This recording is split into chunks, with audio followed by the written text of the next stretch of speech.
जी अस्सलाम वालेकुम। आज हम आपके लिए बेहतरीन 10 कनाल का फार्म हाउस फॉर सेल के लिए लेके आए हैं। फ्रंट इसका 255 है। ये सारे पाम के ट्रीज देख रहे हैं, बहुत ही खूबसूरत ऑर्गेनाइज जो है वो किया गया है। डेड एंड है और इसमें 2 एंट्रेंसेस है। वो भी मैं आपको दिखाऊंगा, मेरे साथ ही रहिएगा। एंटर होते साथ ही आपके पास बिग ओपन स्पेस है गाड़ी पार्क करने के लिए। यहाँ पे वॉकिंग डिस्टेंस पे आपके पास जो है वो फायर प्लेस है। यहाँ पे स्विमिंग पूल है, वॉकिंग ट्रैक है। 5-5 फुट के वॉकिंग ट्रैक बने हुए हैं, फुली ऑर्गेनाइज है। गुलाब, आड़ू, अमरूद, सेब, जामुन, शहतूत, हर तरह के फ्रूट्स आपके पास अवेलेबल है। यहाँ पे एनेक्सी भी है, 2 से ढाई मरले के ऊपर हुई हुई कंस्ट्रक्शन, वहाँ से भी एंट्रेंस है और बेहतरीन लोकेशन के ऊपर है।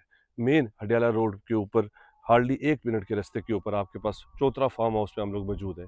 अगर आपने कंप्लीट वीडियो देखनी है तो हमारा यूट्यूब चैनल सब्सक्राइब कर लें, उस पर इस फार्म हाउस की कंप्लीट इन्फॉर्मेशन है। और उनके साथ डायरेक्ट आपकी डील होगी, रजिस्ट्री इंतकाल है।